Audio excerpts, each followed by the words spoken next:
A thread by Carlos Osuida. President Trump is used to the press choosing one unflattering expression, facial expression, from 90 minutes of speaking. Check out how insane Senator Amy Klobuchar looks for 46 seconds straight. I removed the sound because I didn't bother listening to her, and I wanted you to watch her face.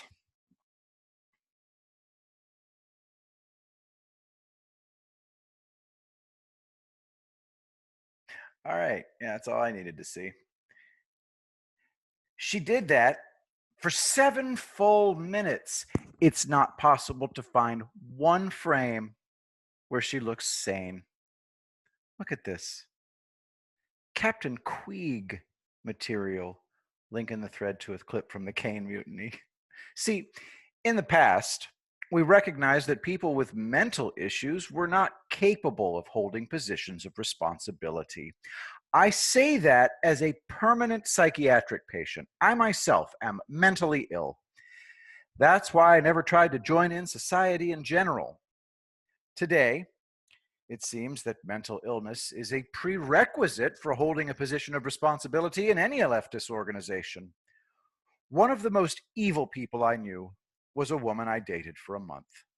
She looked exactly like the young Isabel Adjani. Brilliant intellect, absurdist sense of humor, a dancer. How could I not get together with her? Hell on earth.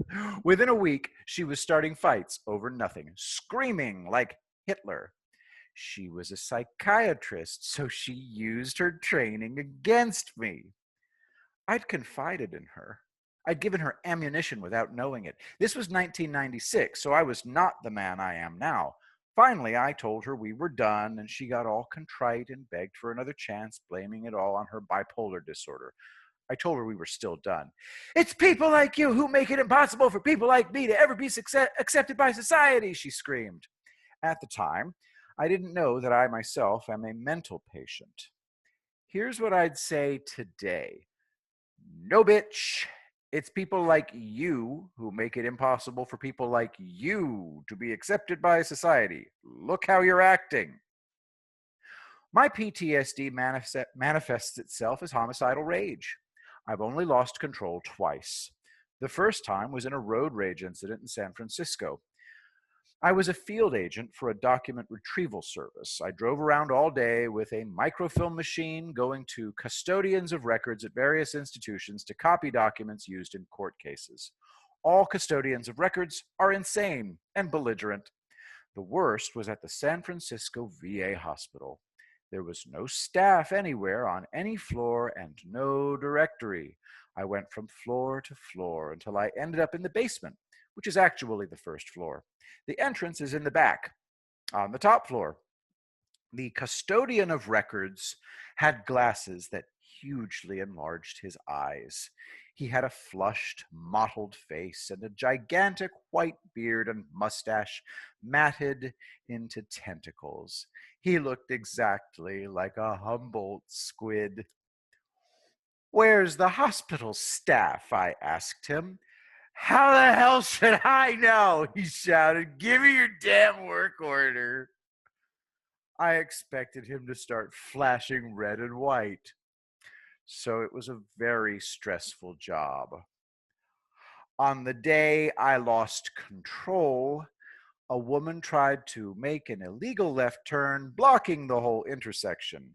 Everyone behind me started leaning on their horns. I got out and walked to her open driver's window. Could you please? I started. Get back in your fucking car before I beat the shit out of you, she screamed in my face. So I threw the hardest punch of my life, aimed right at her nose. Time slowed down, and a clear voice spoke in my head. Do you really want to do this? I didn't. I veered the punch which would have killed her and missed her face. I then got back in my car and went home. The next day, I resigned from my job. My live-in girlfriend at the time was in the process of driving me away, so I went away. That's when I started working for my parents. I lost my temper like that only once more and almost used a shovel on my father's head. He was the most truculent son of a bitch who ever lived, and on this terrible day of madness and heat, he insulted me once too often.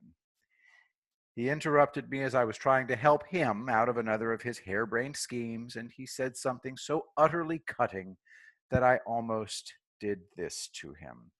Clip from Psycho 2, Norman's real mother. But we were face to face. It would have been more like a baseball home run, so I voluntarily removed myself from society. My last foray was in 1999 to 2001.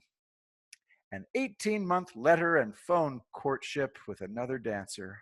Another dancer. Looked exactly like Audrey Hepburn, except with frizzy blonde hair and bright blue eyes, hugely intelligent, absurdist sense of humor, and nice. This time I confided nothing. Finally, she invited me to Amherst, Massachusetts, so I drive out to be with her. Magnificent bait and switch, best predator and game player who ever lived. She invited me out there to humiliate me. I gave up and drove back to LA without stopping. Just wanted to see if I could do it, so I proved that I can't exist among others.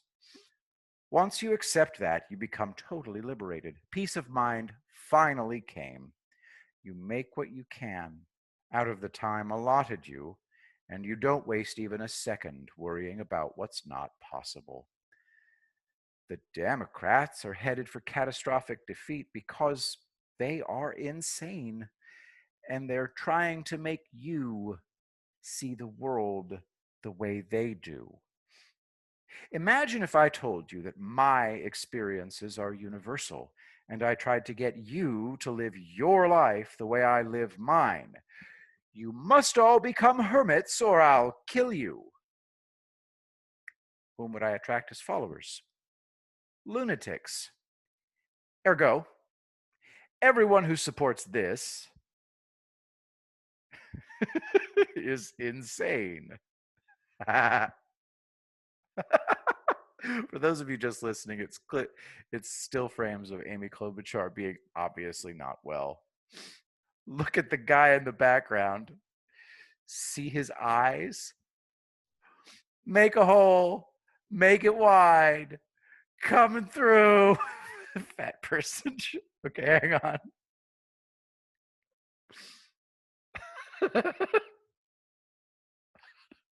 A fat person walks through the frame. Guess what? Ain't nothing like this inside my four walls. At least, not that I'm aware of. If Klobuchar and that photographer are here, as long as they're silent and invisible, who cares? Out of sight, out of mind. Which brings me to one of my favorite stories. A guy invented an automatic Japanese English translator, which he tried to sell to a Japanese corporation. The Japanese representative spoke English into the device, and it printed out what he had said. He looked at it, laughed, and left the meeting. The inventor saw that the Japanese man had said, out of sight, out of mind, in English into the machine. The machine translated it into Japanese. Invisible idiot. I will be the greatest president that God ever created.